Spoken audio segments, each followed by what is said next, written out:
The Middle East North Africa region to most Westerners seems to be one that is defined exclusively by sectarian violence, prevailing authoritarian regimes led by brutal dictators, and a general extremism that breeds heinous violence. And our news cycles fuel this. We constantly hear about how some or other brutal dictator in the region, be it the former Assad regime or perhaps the Islamic Republic in Iran, has undertaken some or other act to repress its own population and prevent challenges to the regime. Or maybe we hear about some or other outburst of sectarian violence. Perhaps it's between Palestinians and Israelis, and it's ambiguously reported in our media. And all of the ambiguity of this reporting leads to a situation where Westerners fall back on Orientalist tropes and stereotypes about the Middle East because they lack the background knowledge, and so they make assumptions.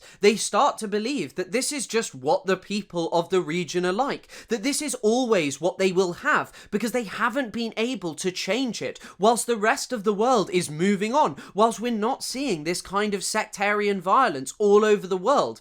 Yet in the Middle East, it is prevailing. But as most people are aware, there is one alleged outlier to this trend who constantly loves to talk about how fantastic it is. This is Israel. I mean, you've all probably heard the trope that Israel is the only democracy in the Middle East, that in a tough neighborhood, it is a shining beacon, and it is proof that the Middle East can be democratic, it can be futuristic and modern, if only it accedes to Western demands. Yet, to anyone with any kind of understanding of what Israel is like, you will know that this is just not the case. Now, there is much to say about this propaganda, because Israel is certainly not the only country in the Middle East that has ever been a democracy. Egypt was a democracy between 2012 and 2013. Tunisia was a democracy between 2011 and 2019. Only recently has it moved back towards authoritarianism. But at the same time, people are well aware that Israel is not this wonderful democracy because it is in reality an apartheid state that oppresses millions and millions of Palestinians. Regularly throughout its history, Israel has used brutal techniques of repression against the millions of Palestinians who live within its borders, and also that it occupies. The same kind of violence which so often defines Iran as a barbarous entity to most Westerners is just okay when Israel does it. The summary executions that it has perpetrated against political dissidents, the mass torture prisons that it has run for decades, are all just things that we are meant to accept because Israel is allegedly a modern democracy that politicians like Joe Biden and Keir Starmer claim is literally separated from its enemies by this very fact. I mean, they literally both claimed this after October the 7th. They were talking about how Israel valued human life whilst its opponents did not. You are a Jewish state. You are a Jewish state, but you're also a democracy. And like the United States, you don't live by the rules of terrorists. You live by the rule of law. And when conflicts flare, you live by the law of wars. What sets us apart from the terrorists is we believe in the fundamental dignity of every human life.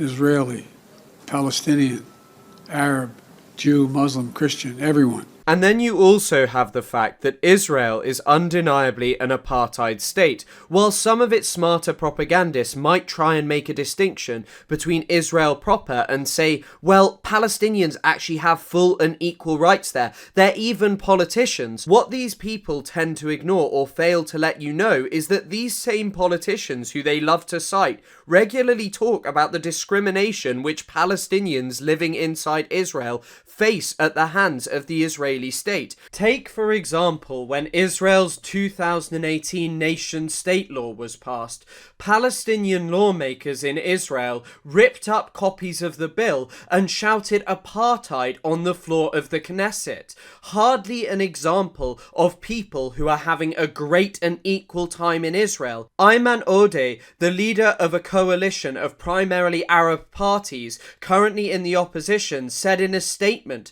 that Israel had passed passed a law of Jewish supremacy and told us that we will always be second-class citizens. And when you understand the foundation of apartheid, as Mahmoud Mamdani does in his work, as a separate rule of the national majority and national minority, what you find in Israel is that there are undeniable differences inside even Israel proper. There are many facets, such as the Israeli system of education. When it comes to the Jewish community, any stream of the Jewish faith can get government funding to establish their own independent schools with their own independent curriculums. Whereas when it comes to Palestinians, they are not allowed to do this. The Israeli Ministry of Education designs the Palestinian curriculum. They are the ones who control Palestinian schools. And in a 2001 article from Haaretz, it was noted that a Shin Bet official named Yitzhak Cohen the Arab had been in control of Palestinian education in Israel for at least a decade. And another Shin Bet official talked about how the Israeli government has total control, how effectively they choose who is appointed there, whether that's teachers,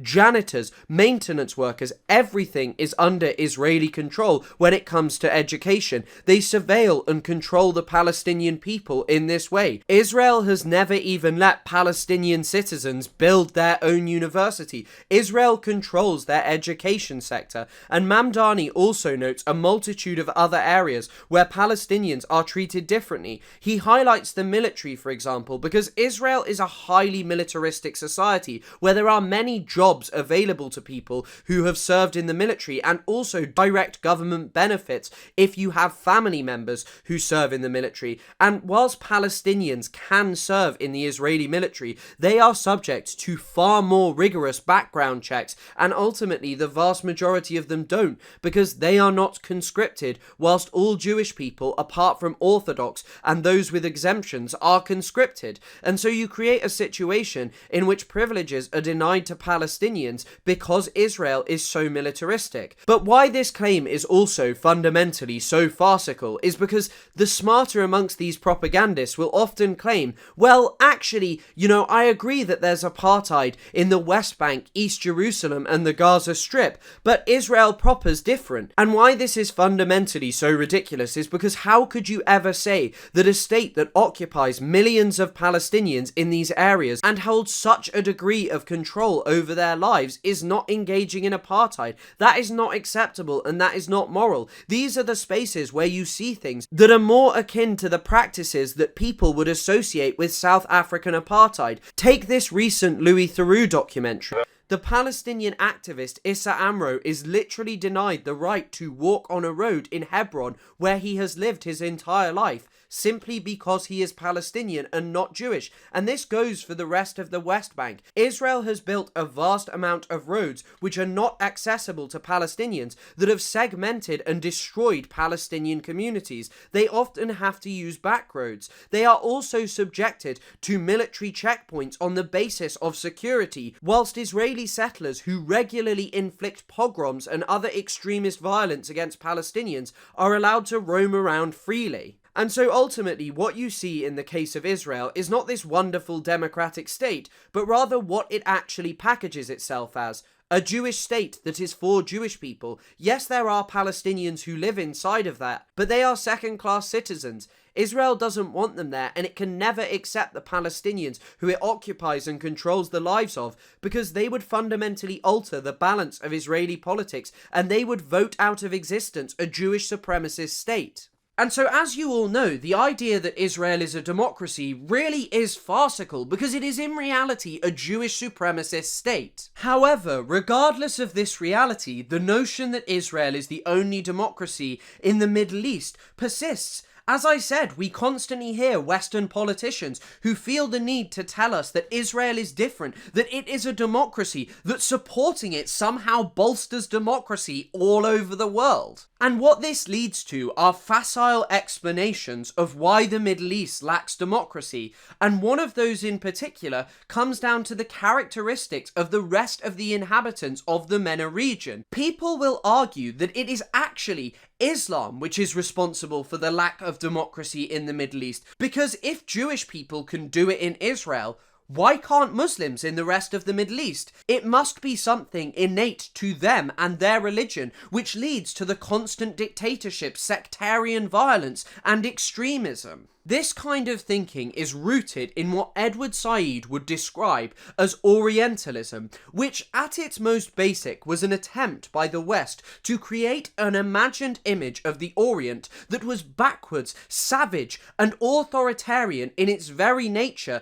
to be juxtaposed against a civilized West that was modern, developed, and all of this would act as a justification for Western dominance over the region. And as you can see, this kind of thinking persists in Western perceptions about Islam. To this very day, people claim that it is a backwards, violent religion that has a proclivity for authoritarian regimes, and it is therefore Islam which is responsible for the Middle East's resistance to democratization. Because, as I say, if Jewish people who live in Israel can do it, why can't Muslims? We've even seen this fueled by the creation of the term Judeo-Christian values, a particularly farcical term when you consider how Christians treated Jewish people for centuries prior to the creation of Israel. However, it has stuck, and people are claiming that democracy, civilization are concepts that are innate to Judaism and Christianity, but totally alien to Islam. But the demonization of Islam and its adherents is not something new or unique to the 21st century.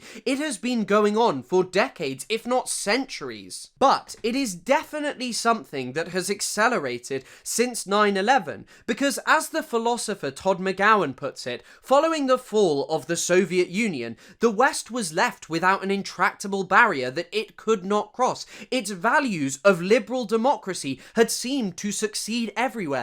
This is where the famous essay by Francis Fukuyama, The End of History, comes from. Fukuyama would write in the 1990s that history had ended, not in the sense that nothing more would happen, but rather that there would be no more challenges to liberal democracy, that it was the totally ascendant value that was going to dominate everywhere following the fall of the Soviet Union. But this wasn't the case, and what emerged instead was Islam as the intractable barrier that Western liberal values had failed to cross. And so, much like the evil and the terror of communism, the West had its new opponent, Islam. And if you look to American foreign policy, it is very obvious how Islam has operated as this intractable barrier, this self-legitimizing tool for Western actions all over the world. Perhaps the best example of this is George Bush, because he hid behind the idea that what he wanted to do was bring democracy and the dubious concept of freedom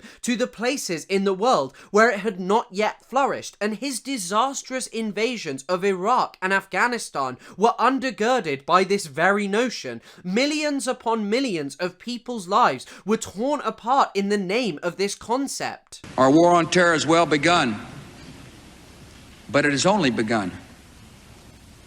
This campaign may not be finished on our watch, yet it must be, and it will be, waged on our watch. We can't stop short.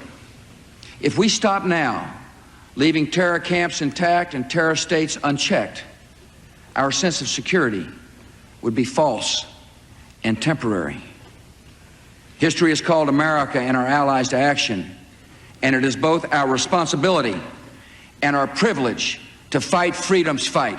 And what was it all for? Because in Afghanistan, after the American occupation ended, the Taliban came back to power and have been in power since. And in the case of Iraq, all of the years of American occupation, all of the lives that were torn apart, all of the people who were killed because of Western interference have led to no change. Democracy has not flourished there. And so in an almost perverse way, this also acts as a justification for the idea that the Middle East is resistant to democracy, because if Western interventionism couldn't achieve it, then what possibly could? Seemingly, these are just peoples who are destined forever to live under brutal dictatorships and to constantly experience outbursts of sectarian violence. But it is not only direct military interventionism that has failed to bring about democracy in the Middle East. There have also been attempts attempts through concepts like democracy promotion, where Western countries sought to throw money at Middle Eastern dictatorships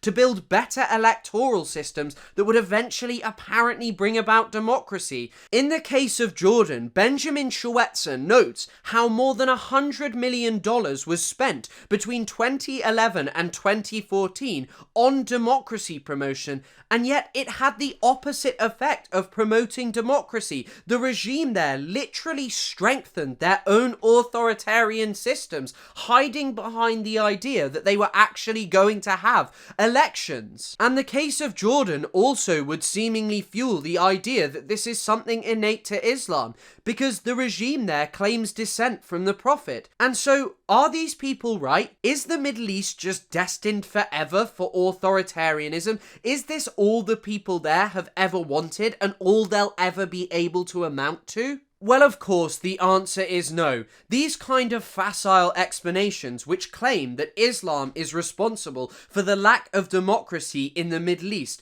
are not only ahistorical and totally ignore the places in which political Islamists have participated in democracies, but it also requires a total ignorance of Western foreign policy in the Middle East, particularly during the Cold War and also following the First World War, because there are a multitude of different books like Elizabeth Thompson's Justice Interrupted that deal with multiple revolutionary movements in the Middle East that wanted democracy, that were attempts at striving for something better for the inhabitants of different countries. And if you are willing to engage with the literature and the history, what you see is that what actually defines democracy in Middle Eastern countries has much more largely related to relationships with Western countries, because take Israel. It is a country that has been coddled by the West. It has been sold unlimited weapons, and it has never been threatened with a regime change, because by virtue of being a European settler colony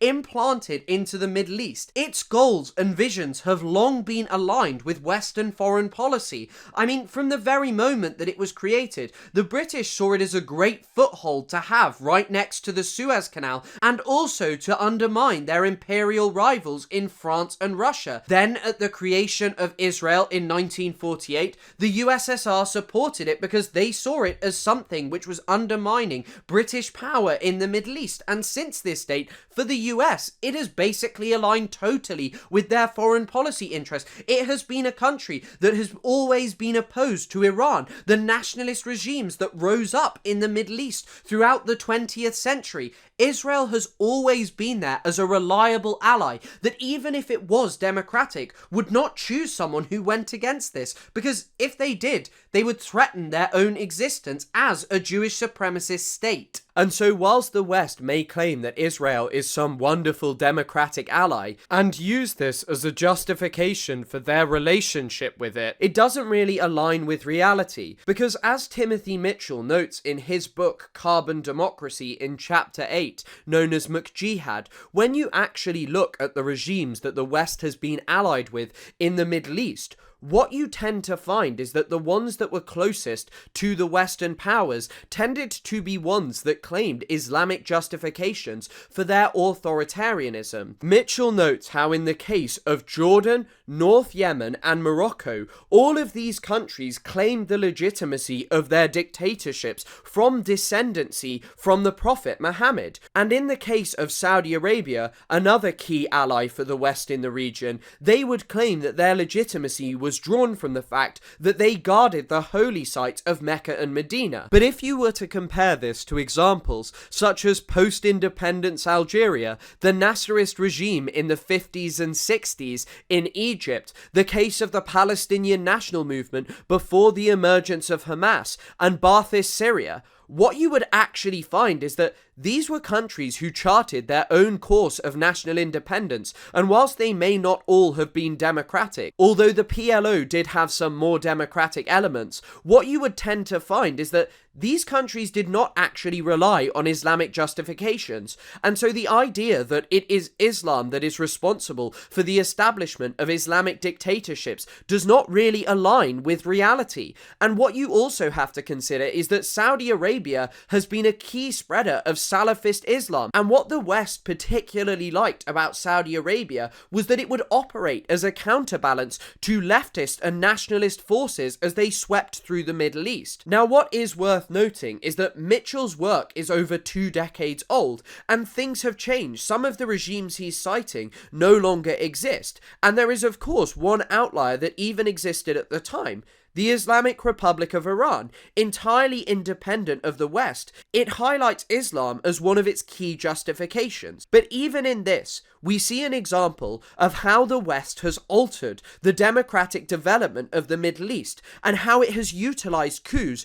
to attack Democrats and remove them from power when they operated against Western interests. And perhaps the most prominent example that people are aware of is the case of the Iranian Prime Minister Mohammad Mossadegh, who was first elected in 1951 and then was deposed in a CIA-backed coup in 1953. Now, Mossadegh had always been seen as a problem by the West. Winston Churchill was constantly lobbying the Americans to get rid of him because he saw them as a threat to Western interests in the region, namely oil, which was particularly important for the British, as the Anglo-Iranian Oil Company had a major share over the country's oil. And this is exactly why Mossadegh was such a major problem, because Mossadegh made the decision to nationalize the country's oil. He was democratically elected, and he undertook a decision that would literally have bettered the lives of his people, because the Anglo-Iranian Oil Company and the other foreign companies that operated in Iran at that time were literally taking a greater profit from the oil that Iran owned than the Iranian people themselves were receiving. But of course, for the West, this could not stand, because oil is a very important resource. Since the First World War and the move away from coal, it was obvious that this was the case. I mean, Adolf Hitler recognized this. Hitler knew that if he could seize key places in which oil was transported and produced, he could prevent the Allies from resupplying. He could prevent the British from even using their navy, as it had switched away from coal following the First World War. And so even if Mossadegh was democratically elected, ostensibly meeting the definition of what the West wanted these countries to achieve for being considered developed, it didn't matter. He threatened the regional balance of power. He threatened key Western interests in the region, and could have represented a threat, because other regimes who were emerging from direct colonial control may have seen an example of a democratically elected nationalist nationalizing resources, and may have thought that they too themselves could have done it.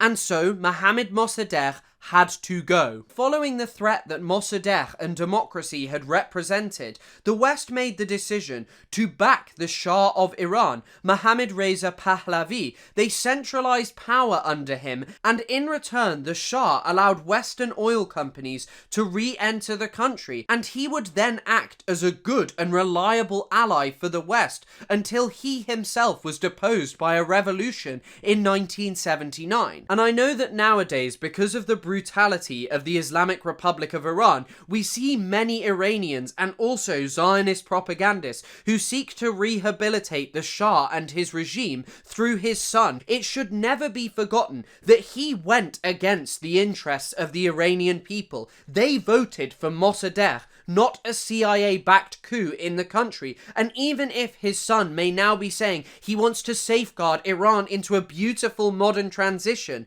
it is all a lie. His father was a brutal dictator who regularly massacred protesters and tortured and murdered dissidents through his secret police service called the Savak. And the case of Mossadegh is something that really does beg so many questions, because if America hadn't deposed Mossadegh and destroyed Iran's fledgling democracy, would Iran be a democracy today? Would the 1979 revolution have happened?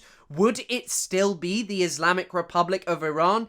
Dealing in counterfactuals is of course pointless, but what it does show you is that Islamic authoritarianism is not the desire of the people of the region. It is something that has been cultivated by Western interventionism. And for anyone with any knowledge of American foreign policy, what you will know about the case of Mossadegh in Iran is that it is by no means an outlier. Rather, it is an example of how, whilst the West may have claimed that it loved democracy, that it loved promoting it wherever it could, in reality, democracy was a rather problematic concept, because when you let people actually choose for themselves, they may not end up choosing what the West wants. You have so many other examples. You have the case of Korea, you have the case of Chile, Guatemala, all over the Middle East and the entire world. People made decisions not to be ruled by dictatorial regimes who were sympathetic to the West.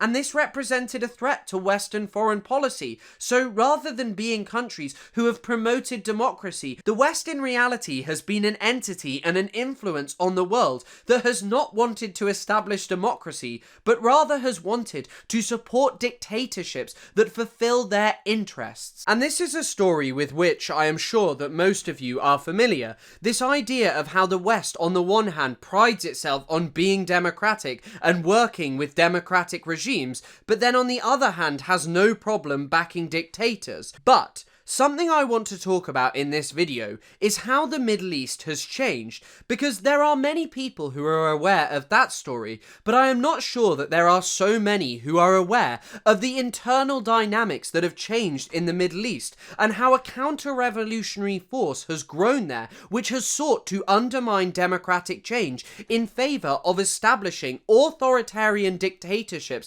that are pliant to their and Western interests more generally. This internal force is called the Gulf Cooperation Council, or the GCC for short, and this is an entity made up of the Gulf nations of Oman, Kuwait, Bahrain, Qatar, Saudi Arabia, and the United Arab Emirates. Now, the role of each country is different, particularly Qatar, that because of its support for Sunni Islamist groups and its collaboration with Turkey is very often at odds with the rest of the GCC, led by Saudi Arabia and the UAE. And the UAE is the country that I want to focus on, because whilst there are people who are aware of how Saudi Arabia has long supported and promoted Islamist extremists throughout the Middle East to sow chaos, I feel that there are less people who are aware of how the UAE has increasingly come to influence the Middle East and to spread dictatorships and authoritarianism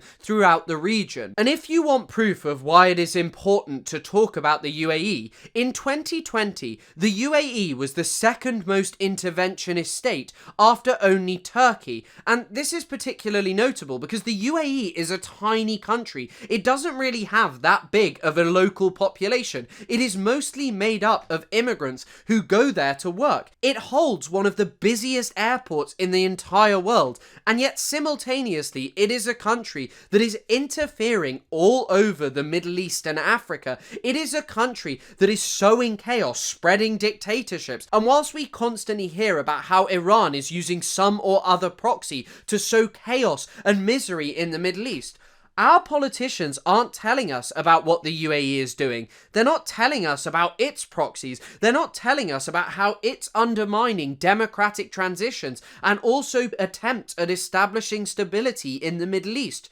Rather, it is portrayed as this modern and wonderful nation that is actually like us. The Sudanese scholar and journalist Hussam Mahjoub has drawn on Rui Mauro Marini's concept of sub-imperialist states to describe the role that the United Arab Emirates is playing. What sub-imperialism would describe is about how states who themselves were victims of Western imperialism or even creations in the context of the United Arab Emirates would often go on to play a role of furthering Western interests throughout the world, even if they themselves were not a global superpower. As Mahjoub puts it, it demonstrates how the UAE can simultaneously be a subject of imperialism and an agent of imperialist practices within its sphere of influence while challenging traditional imperialist actors. And this is what the UAE has done masterfully. The UAE is constantly playing off Western powers, Russia, China, and so many others to gain influence,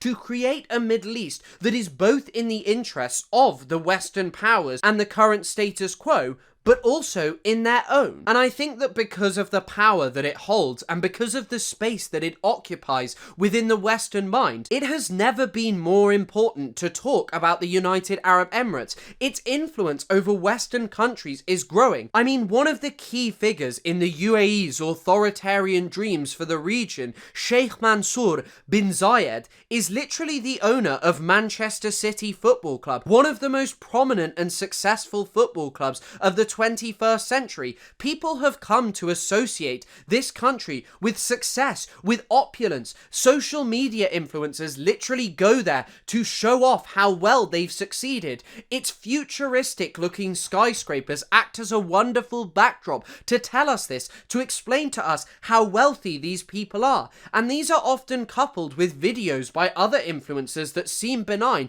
of them leaving their phone overnight and showing you how you can actually do this and how no one will steal it even if you leave it out in the open, because Dubai is just this wonderful, magical, safe place. And far-right politicians in the UK have even started working it into their propaganda. Richard Tice, the deputy leader of the Reform Party in the UK, was talking about how the UK should learn from Dubai. His wife, Isabel Oakeshott, also a right-wing influencer, talked about how she loved going to Dubai, how it is a state that values its national identity, how its security is so amazing, and how there is so much to be learnt from it. But this is not the reality of the UAE, and rather than being some kind of inspirational story of modernization or development, it is something that should terrify us, because the reality of the UAE is that it is an authoritarian police state who has regularly used brutal methods of repression to silence dissidents and critics whenever they have dared to raise their head up and criticize their government for being undemocratic. This is a country that is constantly curtailing freedom of speech and other civil liberties. For example, in 2018, the UAE's Telecommunications Office released a statement that included guidelines stating publishing whatever the regime deems as fake news is punishable by imprisonment or fines of up to $272,000. And in September of 2019, the ruler of Dubai, Sheikh Maktoum, who also serves as the UAE's Vice President, Prime Minister and Minister of Defense, a man who literally used Pegasus spyware to hack his ex-wife's phone and spy on her, some of the most invasive and horrifying spyware that you can find on the market, was literally saying that social media users should not tarnish the country's image on the basis that the reputation of the UAE is not for public use by those who seek followers. We shall not accept that a number of online users taint the legacy of the late Sheikh Zayed bin Sultan Al Nahyan that he established on the values of credibility, love and respect. This is all authoritarian drivel that is being dished out by a torturous and dictatorial regime. It's not something to be admiring. It is a grim look into the future that people who champion the cause of the United Arab Emirates want to build for people all over the region. They don't even want you to be able to speak negatively about your government on social media, and yet we are meant to believe that this is awesome. And these are always the very same people who tell you about the authoritarian evils of Iran, China, or North Korea. And whilst it may be true that these places are dictatorships, so too is the UAE. And it just makes it so clear that Western foreign policy and the opinions of right-wingers are not actually defined by democracy or liberal values, but rather people who are willing to dance the tune of Western foreign policy. And this is not something new either. In the early 2000s, the United Arab Emirates tried to trick users of BlackBerry phones into doing an update that would allegedly improve their phone, but in reality was just spyware that allowed the government to access the encrypted messaging service of BBM. This is the kind of country that the UAE is. They won't even let you use BBM, and yet you're being told that this is just like a futuristic and wonderful space that we should all be worshipping and holding up as a shining example of what the rest of the Middle East should be like. No, I am sorry. Just because there are some people living a good life does not mean that we should sit there and act as if we all want to live in brutal tyrannical, authoritarian police states. It is utterly farcical and ridiculous. We the people should be moving towards something different, something better for all of us, with governments that are more accountable, not less accountable than the tiny lack of accountability that we currently possess in the West. But before I go on to detail how the UAE is causing so much chaos all over the MENA region, what I think is worth discussing is how it actually became one of our closest allies, and a state that was associated with modernity. Now, as I said, 9/11 represented a shift for the West, and this also represented a shift for the United Arab Emirates, because the UAE was a country with a surprising amount of links to 9/11. First of all, you had the fact that the UAE was one of the only 3 countries that recognized the Taliban as the legitimate government of Afghanistan, and they operated as its final link to the rest of the world. Secondly, it is also alleged that some of the financing for the 9/11 attacks was funneled through the UAE's informal money lending system referred to as Hawala, and also allegedly some of the money even was funneled directly through Emirati banks. Thirdly, it has been alleged by the CIA that before 9/11, a strike that would have killed Osama bin Laden at the Sheikh Ali camp in Afghanistan had to be aborted due to the presence of Emirati officials at the camp, and the West was worried about the fallout that may have come if an Emirati official had also been killed during the bombing. And finally, and perhaps most importantly, 2 of the 19 hijackers who actually perpetrated 9/11 came from the United Arab Emirates, with 15 others coming from Saudi Arabia and 1 from Egypt and Lebanon, respectively. And what you kind of see here is that whilst the UAE may not be directly responsible for 9/11, they at least held some influence over it, and that in the upper echelons of the Emirati government and monarchy, there were at least some officials who were sympathetic to 9/11. And so, at the recommendation of their Western allies, they engaged in a multitude of different reforms. But unfortunately, much like their American and other Western allies, many of these reforms also operated as a way for the Emiratis to crack down on civil liberties like freedom of speech in their country. But unlike in the American case, they could not just hold up the spectre of Muslims as a whole as responsible for the terror attacks, because whilst they are not a country that is governed by an Islamic regime, they do still rely on Islam for some of their legitimacy. And so what the UAE chose to do was hold up the Muslim Brotherhood specifically and say that it was the organization responsible for instability, for terrorism all over the Middle East. Now, if you have not studied Islam and politics in the MENA region, you may not really be aware of who the Muslim Brotherhood actually are, and you may have only seen them in Zionist propaganda, which seeks to claim that they are an evil organization responsible for evil terrorism and militancy. But this kind of description, to anyone who knows what the Muslim Brotherhood organization actually is, doesn't really fit, because whilst the Muslim Brotherhood might undeniably be fundamentalist in that their political program and legitimacy is drawn from Islamic scripture, one need only look to the political program of Islamists in the 1990s who posited that Islam is an entire way of life, an alternative to secular and liberal society. But the reality of the Muslim Brotherhood is very different to this, because the Muslim Brotherhood cannot turn back the tide of modernity. No one ever could. And political Islamists throughout the Middle East have been varied. Yes, you do have examples like Sayyid Qutb in Egypt, who is often said to be the founder of militant Islam in the MENA region. And you also have the fact that Hamas are an offshoot of the Muslim Brotherhood and engage in militancy. But you also have examples such as Iraq, where the vast majority of Muslim Brotherhood outlets all over the world were condemning the new Iraqi government as a puppet regime, and yet the Muslim Brotherhood there was part of the new government. We even have examples like Mohamed Morsi in Egypt, who was the country's first ever democratically elected leader, yet he was a member of the Muslim Brotherhood. He showed no opposition to democracy. He may not have been a perfect ruler by any means, but he was certainly not undemocratic or backwards because of his Islamic values. I mean, just listen to the words of Morsi as he declared his victory following the confirmation of his election.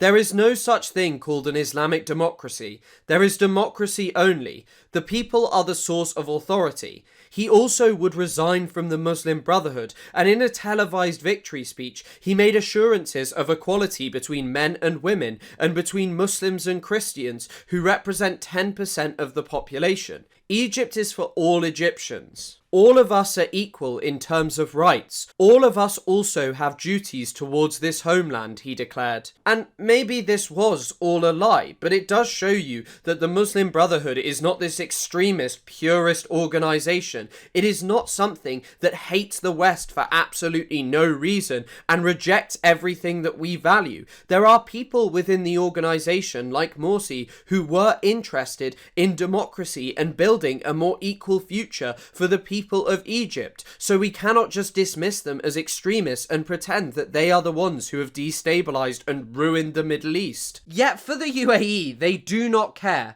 They have realized that casting the Muslim Brotherhood as evil Islamists who are responsible for destabilizing the MENA region is a fantastic way of legitimizing themselves and appealing to Orientalist tropes and stereotypes that dominate in the West. And if you want to see this put into practice, then I would highly recommend that you look through some of the private cables between American officials and Emirati officials that were made public by WikiLeaks. In one from February of 2009, there is a point in which the author states being labelled as a Muslim brother is about the worst epithet possible in Mohammed bin Zayed vocabulary. In another from 2004 titled The UAE Minimizing Influence of Islamic Extremists, there is a particularly interesting insight from a US diplomat who states, in their diplomatic activities, Sheikh Mohammed bin Zayed and his brothers Hamdan and Hazza rarely fail to tell high-level USG interlocutors about the threat to stability posed by the Muslim Brotherhood, their generic term for extremists. But perhaps the most revealing of how the UAE is trying to tap into Western Orientalist assumptions about the MENA region comes from a cable from 2007 titled US Burns January 22nd Meeting with Abu Dhabi Crown Prince and UAE Foreign Minister. In this leaked cable, we can clearly see how the UAE sells its authoritarian vision for the MENA region to American politicians. Mohammed bin Zayed is quoted as telling Nicholas Burns the Middle East is not California and that elections would not bring peace because the masses would tend to go with their hearts and overwhelmingly vote for the Muslim Brotherhood and the jihadists represented by Hamas and Hezbollah. These are perhaps the best insight that we will ever get into how the UAE sells itself, because these are private conversations that were never meant to be made public. These are not stupid people. What they have realized is that Western Orientalism is still dominant, that even amongst the highest levels of the American government, there are still people who believe that the Middle East is not democratic, is not peaceful because of Islam. And so by going into meetings and telling them all about how the Muslim Brotherhood and Islamic extremists are responsible for instability, they think that their vision will sell. They know that they will be able to cloak what they are doing. And look, I am by no means an advocate for the Muslim Brotherhood. I don't think that they're brilliant, but what I will say is that they are certainly more democratic than the United Arab Emirates, and the UAE doesn't just do this behind closed doors. There's a really good example of Abdullah bin Zayed, the UAE's foreign minister, doing this at a conference in 2017 in a video that is constantly used by Zionist and anti-Islam propagandists because of its alleged prophetic qualities. Let me say this in English so you can understand what I'm saying. I have translation. No, I know you have translation, but I just want to make sure you get it right. There will come a day that we will see far more radical extremists and terrorists coming out of Europe because of the lack of decision-making, trying to be politically correct, or assuming that they know the Middle East and they know Islam and they know the others far better than we do.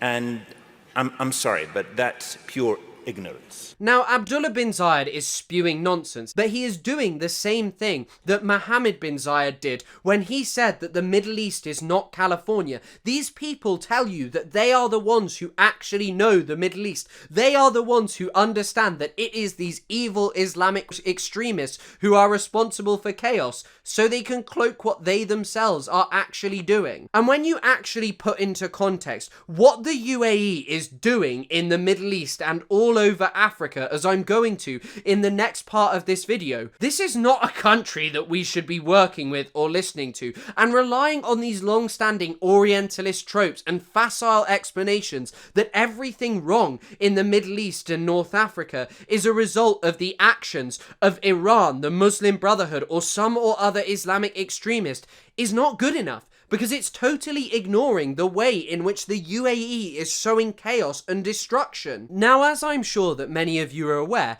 at the end of 2010, protests started sweeping through the Middle East, which are often referred to as the Arab Spring. Friday the 14th of January began much like many other morning over the last 4 weeks. But the day will go down in Tunisia's history as the culmination of unprecedented protests. Protests which ultimately forced the president from power. Tens of thousands have taken part in an unprecedented anti-government demonstration in the Egyptian capital of Cairo. Opposition activists organised the march on Facebook, drawing inspiration from Tunisia's popular revolt. President Hosni Mubarak has ruled Egypt for 3 decades. Inspired by the unrest that has shaken Tunisia and Egypt, tens of thousands have taken to the streets of Yemen. The apparently well-organised demonstrations have cropped up across the capital, Sana'a. The people of the region took to the street armed with the slogan of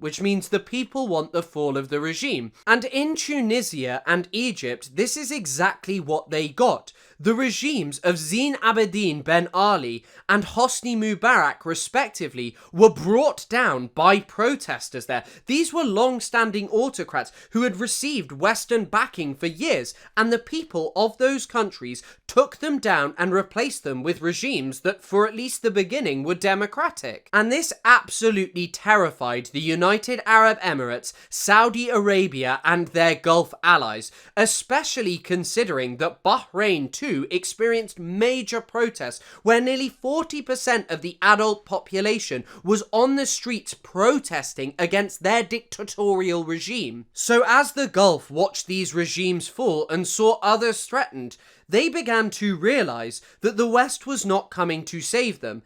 And so what they did was begin their own counter-revolutionary strategy. Now this varied across different contexts, because in Bahrain, whilst the people were literally demanding protests and their government was brutally cracking down against them, the UAE and Saudi Arabia sent what is referred to as the Gulf Shield Force to that country to crack down on protesters and enable the regime there to destroy Pearl Roundabout that had become the centre of the Bahraini uprising. And to this day, Bahrain remains a dictatorship that has become even more repressive thanks to the help of their Emirati and Saudi allies. But then there's the case of Egypt, where the UAE did not even have to put boots on the ground. Instead, what the UAE did was cultivate a situation that would lead to the fall of the fledgling democracy in that country, because there was already growing discontent in Egypt after it was seen that Mohamed Morsi was not meeting the dreams that the protesters had had with deposing of Hosni Mubarak. And so the UAE was channeling vast amounts of wealth to a small opposition group called Tamarod. And what they were able to do by funding it was foment a situation where hundreds of thousands of people took to the street with the support and coordination of this tiny organisation. And what this allowed was for Egypt's defence minister Abdel Fattah el-Sisi, someone who had been in contact with with the UAE and was receiving funding and supporting from them to seize the opportunity and enact a military coup in that country. And so in one fell swoop, the UAE had interfered in Egypt's politics and had undermined the democratic transition there, returning the country to authoritarianism. And it must be added that this was a brutal form of authoritarianism. On the 14th of August 2013, Abdel Fattah el-Sisi set the precedent for his leadership when he and his security forces massacred more than 1,000 opposition protesters in a singular day in what is known as the Rabah massacre. Since this date, Sisi and his government have been engaging in authoritarian repression of people in Egypt constantly. They use torture, arbitrary arrest, they prevent freedom of speech, and they are in no way moving the country back towards democracy. And yet the West, who legitimized themselves on the idea that they just wanted to spread democracy, that they are so much better than everyone else in the world because of it, have said and done nothing. In fact, just under 2 weeks before the Rabah massacre, John Kerry, Obama's Secretary of State, was praising Sisi for restoring democracy to Egypt, and the Obama administration refused to refer to what Sisi did as a coup, because ultimately, just like those who came before them, democracy is meaningless. It is a tool of legitimization, yes, it is a way to justify American and Western crimes in countries that they are opposed to, but they don't actually care about it. They don't want to foster it. They would much rather that there were military dictatorships who were guaranteed to fulfill their aims. And so, yes, they may have known what the UAE is doing, but they didn't want to stop it because ultimately, it was in their interest to have another dictator in Egypt who was never going to turn on Israel, who would in fact operate as someone who was always supportive of Israel. And whatever Morsi was, he was democratically elected in a free and fair election. There is absolutely no way to deny this. For the first time in Egyptian history, they had a form of government that was in some way accountable to the people, and it had to go, because it wasn't in Western interests. And it's a rather tragic story of just as how with Mossadegh, there was another missed opportunity where the West chose authoritarianism over the rocky path represented by democracy. And I'm sure that there are a few who have watched the video to this point and say, well, how's this the West's fault, you know? It was the UAE who got involved and did this. Now, there have been a small number of reports which suggest that the US was also funding protests, and there's a video of a US general saying that the US did this, but largely when you look at research on this, it points much more to the United Arab Emirates. However, regardless of what happened, what the West should have done is not worked hand in glove with Sisi. They shouldn't be selling him weapons. They should condition the military aid and political aid that they give to this man on the basis of the fact that he cannot kill and repress his own population. They should force him to move towards something democratic, something accountable. The Egyptian people have shown that they don't want dictatorship, and yet the West does nothing about it. And it is so grating to me because so regularly you hear these Orientalists who say, well, the Middle East doesn't have democracy because they're all Islamic. They don't understand it. They're just different from us. But are they really? They showed you at the start of the 2010s that they didn't want dictatorships, that they wanted something accountable. Even if it wasn't democracy as we know it, they didn't want this. And yet what did the West do? Nothing. Promoting democracy is nothing more than a tool. It is a total farce used to legitimize the barbarity of Western nations. And the worst part is that the UAE and its Gulf allies did not stop with Sisi. Jonathan Fenton Harvey describes what he calls the Sisi model, where the UAE have sought to cultivate and protect military strongmen across multiple different countries to prevent democratic changes. The two examples of this that I would like to discuss are Sudan and Libya, and these aren't going to be full, in-depth discussions. I will recommend some papers that you can read if you want to learn more about this, but ultimately they would need their own full video, and I'm not even really that much of an expert on either context. I've just read a lot more about Sudan than I have any other country, and in the context of Libya, I've just read a bit too. In the case of Sudan, as many of you are aware, since April of 2023, the country has been engulfed by a violent and bloody conflict. This has led to one of the worst humanitarian catastrophes currently unfolding in the world. Millions of people have been displaced,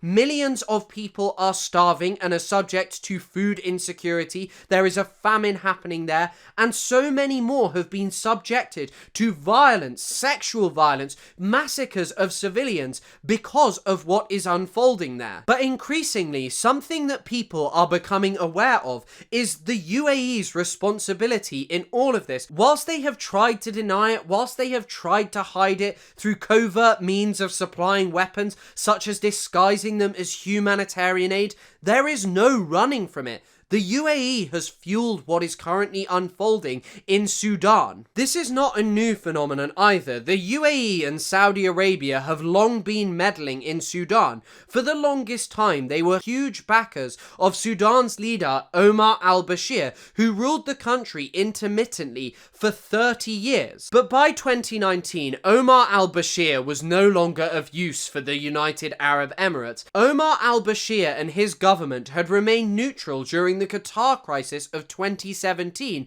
when the Gulf led a blockade of Qatar, and also he was unwilling to dismiss Islamists from his government at the recommendations of his allies in the Gulf. And so the UAE made the decision to cut fuel subsidies to Sudan, which eventually led to the government having to cut bread subsidies there, and this led to the protests which brought down the Omar al-Bashir regime in 2019. Omar al-Bashir was eventually brought down in a coup d'etat after junior officers in his military refused to attack protesters who had sat outside of the military headquarters in Khartoum, and after this there was hope that there might be some democratic future, but this was rather short-lived, and the military junta that was established there refused to offer any power to the civilians, and in fact the Rapid Support Forces, who you have probably heard about because of their recent atrocities that I will get into in a second, actually massacred more than 100 protesters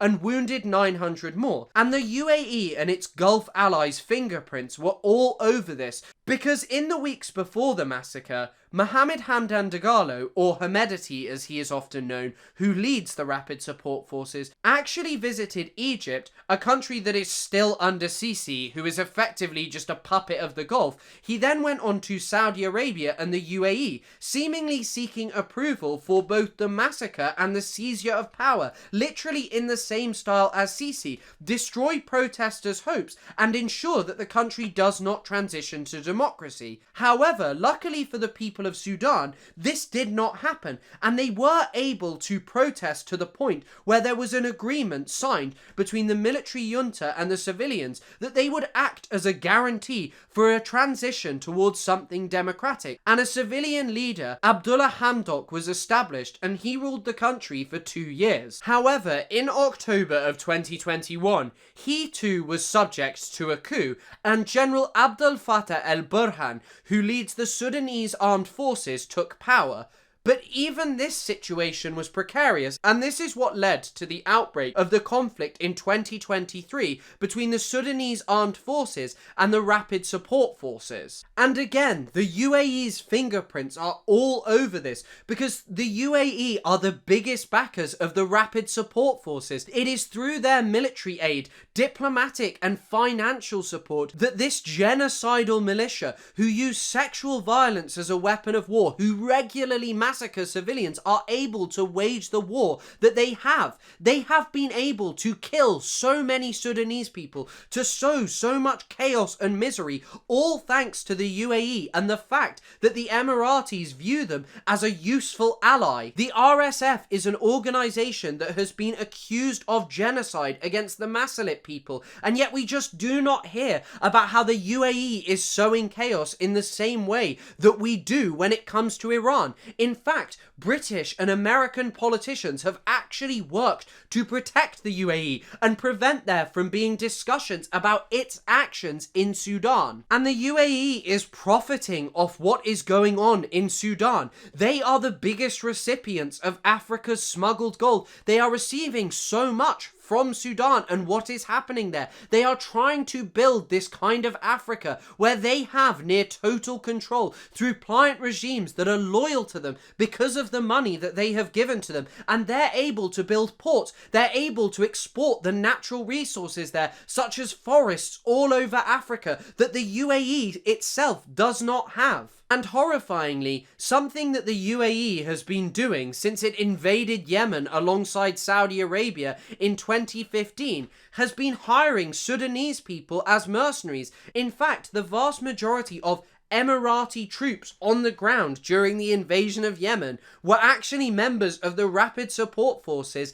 and also the Sudanese armed forces. So the UAE not only wants to establish dictators all over the MENA region, they are also extracting manpower, resources, and are trying to set up a situation where they are the key player in this area. The case of Libya has also been rather similar to that of Sudan, because unlike Egypt, there has been a major failure to achieve what the UAE has wanted. However, this hasn't stopped them backing the general and military warlord Khalifa Haftar. Now, Haftar is a Gaddafi-era general who was exiled in the 1980s but returned after the fall of the Gaddafi regime. He controls the vast majority of eastern Libya, which is particularly important because there are notable ports there, and also the vast majority of the country's oil reserves are concentrated there. And so, much like the case of Sudan, for the UAE, there's a major interest there. They have the resources of not only oil, which they themselves have,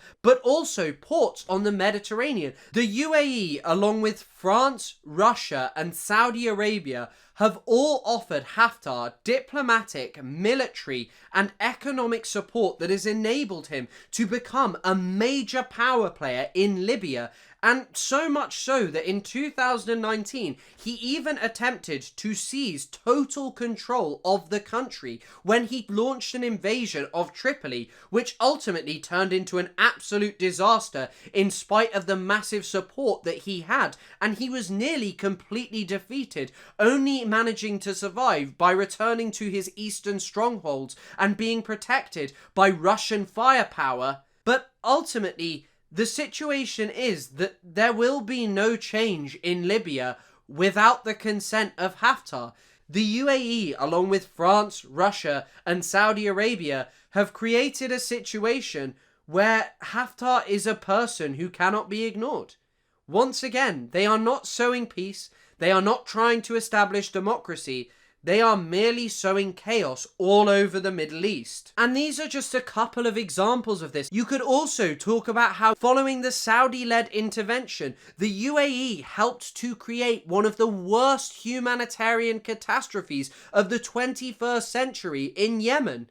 These are not countries that we should be allied with. These are countries sowing chaos and instability. And this is why I think it is so important to do away with these facile explanations that it is Islam or it is Iran that are solely responsible for the situation in the Middle East. It's just not true. It doesn't actually correlate with reality. And when you look at what the UAE is doing, you see a new situation emerging.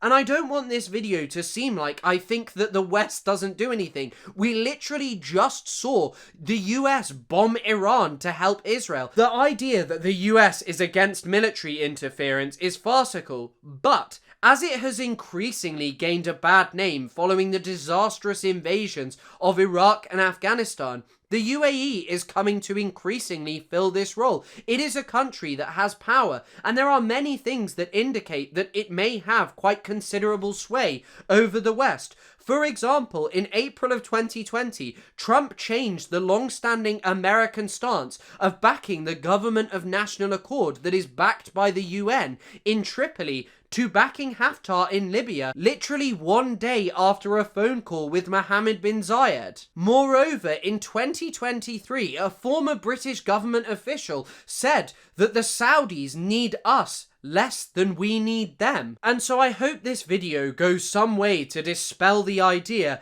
that it is Islam that is responsible for the lack of democracy in the Middle East, because the West has a major role to play, but so too do our key allies in the Middle East. And as leftists, we need to confront this. It is great that since October the 7th, people have become more and more aware of the malign influence that Israel plays in the Middle East and its genocidal, brutal, dictatorial policies that it enacts against the Palestinian people. But people also need to know about this authoritarian dream that the UAE has been building in the Middle East. It is not something that we should be ignoring.